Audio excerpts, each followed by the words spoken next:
Hello friends, welcome back to my channel. मैं हूं अमृता और आज जिस टॉपिक को हम डिस्कस करने वाले हैं वो है पंचायती राज इंस्टीट्यूशन, जिसे हिंदी में हम पंचायती राज व्यवस्था कहते हैं। और आज की इस वीडियो में हम ये समझने की कोशिश करेंगे कि पंचायती राज व्यवस्था को भारत में क्यों शुरू किया गया और वो कौन कौन से राज्य हैं जहां पर ये व्यवस्था नहीं है। चलिए वीडियो को शुरू करते हैं और ये वीडियो आप सबके लिए हेल्पफुल है। प्लीज़ इसे अपने फ्रेंड्स के साथ शेयर करना ना भूलें। Panchayati Raj institution is a system of rural local self governance in India.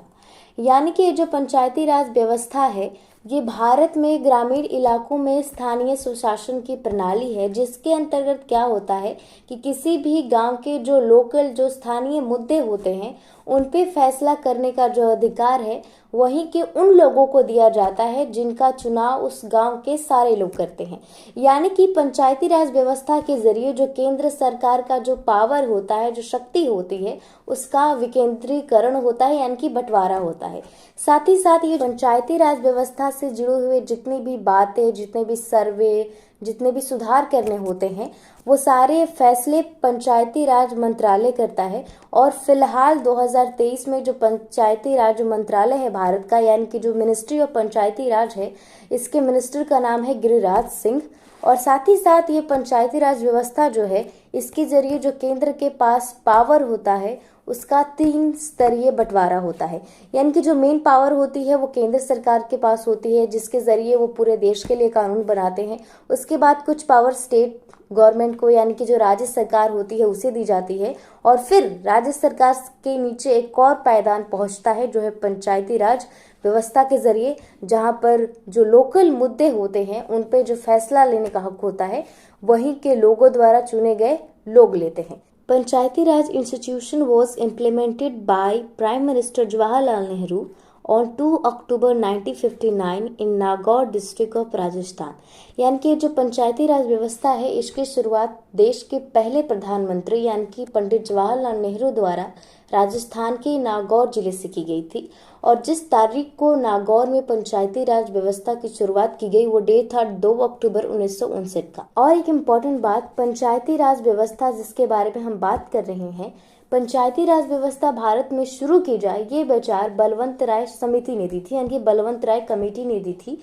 और यहाँ पर ये पिक्चर है बलवंत राय मेहता की, जिन्हें इस पंचायती राज व्यवस्था का जनक यानी कि father of Panchayati Raj institution कहा जाता है। Panchayati Raj institution was constitutionalized through 73 amendment act in 1992। यानी कि संविधान के 73वें संशोधन के जरिए पंचायती राज व्यवस्था को भारतीय संविधान में जोड़ा गया, इसे संवैधानिक दायरे में लाया गया। साथ ही साथ इस 73वें संविधान संशोधन के जरिए भारत के संविधान में जो अब तक सिर्फ 10 अनुसूचियां थी उनमें एक नई अनुसूची जोड़ी गई, यानी कि एक 11वीं अनुसूची जोड़ी गई। साथ ही साथ जो भारतीय कॉन्स्टिट्यूशन है, जो भारतीय संविधान है, उसका भाग 9 यानी कि जो पार्ट 9 है भारतीय कॉन्स्टिट्यूशन का और जो आर्टिकल 243 है वो पंचायती राज व्यवस्था से जुड़ा हुआ है। साथ ही साथ ये जो 73वां संविधान संशोधन था जिसके जरिए पंचायती राज व्यवस्था को और भी ज्यादा एक्सप्लेनिंग एकदम क्लियर बनाया गया, उन्हें सब्जेक्ट दिए गए काम करने के लिए, ये 1992 में ये एक्ट पास हुआ था, लेकिन ये असर में अमल में 1993 से लाया गया। इस बात का हम ध्यान रखेंगे। बहुत बार क्या होता है, हमसे ये पूछ दिया जाता है कि एक्ट कब पास हुआ, तो वो पास हुआ था 1992 में, लेकिन इस पे काम जो शुरू हुआ, जो इफेक्ट में आया, ये 1993 यानी कि 1993 में आया। National Panchayati Raj day is celebrated on 24 April every year since 2010। यानी कि साल 2010 के बाद हर साल 24 अप्रैल को राष्ट्रीय पंचायती दिवस मनाया जाता है भारत में। और ये जो डेट है 24 अप्रैल, ये इम्पोर्टेंट इसलिए है क्योंकि 1992 में पास हुआ 73वां संविधान संशोधन जिसके जरिए पंचायती राज व्यवस्था को भारतीय संविधान में जोड़ा गया, वो लागू हुआ था 24 अप्रैल 1993 में।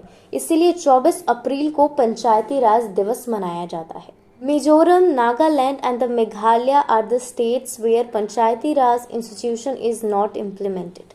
यानी कि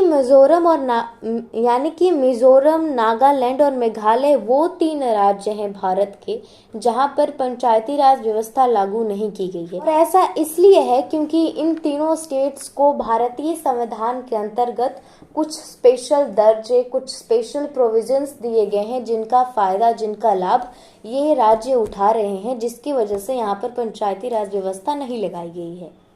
friends, now will discuss the motive of the Panchayati Raj institution, यानी कि भारत में पंचायती राज व्यवस्था क्यों शुरू की गई। Here I institution where organized to promote the economic development, strength social justice and to implement the state and central government schemes.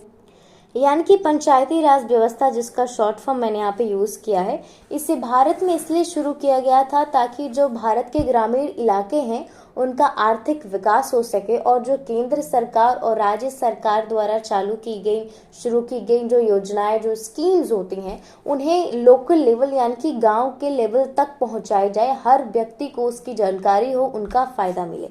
जिसका example हम आज देखते हैं, जैसे बहुत सारे उज्ज्वला योजना हो, वो गांवों तक पहुंच रही है। कैसे पहुंच रही है? क्योंकि अब ना सिर्फ स्टेट गवर्नमेंट, सेंट्रल गवर्नमेंट, अब जो पंचायती राज व्यवस्था है वो भी उसके ऊपर काम कर रहा है। Friends, now will discuss the structure of the Panchayati Raj institution, यानी कि पंचायती राज व्यवस्था का बनावट कैसा होता है उसके बारे में हम बात करेंगे। लेकिन उससे पहले मैं आपको बता दूं, हम पूरा केस स्टडी पढ़ रहे हैं, पंचायती राज व्यवस्था का A to Z पढ़ रहे हैं, जिसकी वजह से आज हम स्ट्रक्चर को शॉर्ट में ख़त्म करने की कोशिश करेंगे। लेकिन अगर आप चाहते हैं कि मैं इसे टाइम लेके अच्छे से एक्सप्लेन करूं तो प्लीज़ कमेंट में अपनी राय ज़रूर दें। पंचायती राज व्यवस्था को भी 3 स्तर में, 3 स्टेजेस में बांटा गया है। विलेज लेवल पे बनाया जाता है ग्राम पंचायत, और उसके ऊपर होता है ब्लॉक लेवल पे पंचायत समिति, और उसके ऊपर डिस्ट्रिक्ट लेवल यानी कि जिले के स्तर पे होता है जिला परिषद। नीचे ये जो ग्राम पंचायत होता है, इसका हेड सरपंच होता है, जिसका चुनाव वहाँ के लोगों द्वारा किया जाता है, यानी कि गांव के लोग उसे वोट करते हैं। साथ ही साथ ये जो पंचायती राज व्यवस्था है उसका कार्यकाल 5 साल का होता है। हर 5 साल के बाद वहाँ पर दोबारा से वोटिंग कराई जाती है। पंचायती राज व्यवस्था की इन तीनों स्तर, चाहे वो जिला परिषद हो, चाहे पंचायत समिति हो या फिर ग्राम पंचायत हो, इस तीनों स्तर पे जो सीट्स होती हैं उनका 1/3 जो सीट होता है वो महिलाओं के लिए रिजर्व होता है। यानी कि पंचायती राज व्यवस्था में ये बात कंफर्म की गई कि ना सिर्फ पुरुष बल्कि महिलाएं भी इसमें भागीदारी रखें, पार्टिसिपेशन करें। Friends, now will discuss the interesting thing, challenges to the Panchayati Raj, यानी कि इस पंचायती राज व्यवस्था की मेन चुनौतियां क्या है जिससे ये पंचायती राज कहीं ना कहीं कमजोर होता जा रहा है। पहला चैलेंज है that is panchayat don't have any strong bases for the finance, यानी कि जो पंचायत होते हैं इनके पास वित्त का कोई मजबूत स्रोत नहीं होता। इन्हें हर चीज़ के लिए या तो केंद्र सरकार या फिर राज्य सरकार पर आश्रित रहना पड़ता है। हम बहुत बार ये सुनते हैं कि ये प्लान जो पंचायत द्वारा पास तो हो गया था, लेकिन इस पे काम इसलिए नहीं हुआ क्योंकि अभी तक सरकार ने फंड नहीं भेजा, रोड ऐसे ही रह जाते हैं, पानी का कनेक्शन नहीं आता है। तो ये नेक्स्ट चैलेंज है, in many panchayat where women are heads work is done by their male relatives, यानी कि अक्सर ऐसा देखा गया है कि ऐसी पंचायतें जहां पर महिलाएं जीत कर गई हैं, वो कुर्सी पर हैं, उनका पूरा काम उनके पुरुष रिश्तेदार, यानी कि अगर कोई महिला जीत के गई है तो या तो उनका पूरा काम उनके पति करते हैं या फिर उनका बेटा करता है, यानी कि सिर्फ महिलाएं कागजी तौर पर ही प्रमुख रह जाती हैं। ये है वो चैलेंजेस जिसके जरिए जो पंचायती राज व्यवस्था है वो धीरे धीरे कहीं ना कहीं कमज़ोर होती हुई दिख रही है। आज के इस वीडियो में इतना ही। वीडियो को पूरा देखने के लिए बहुत बहुत धन्यवाद, और कमेंट में अपनी राय देना ना भूलें।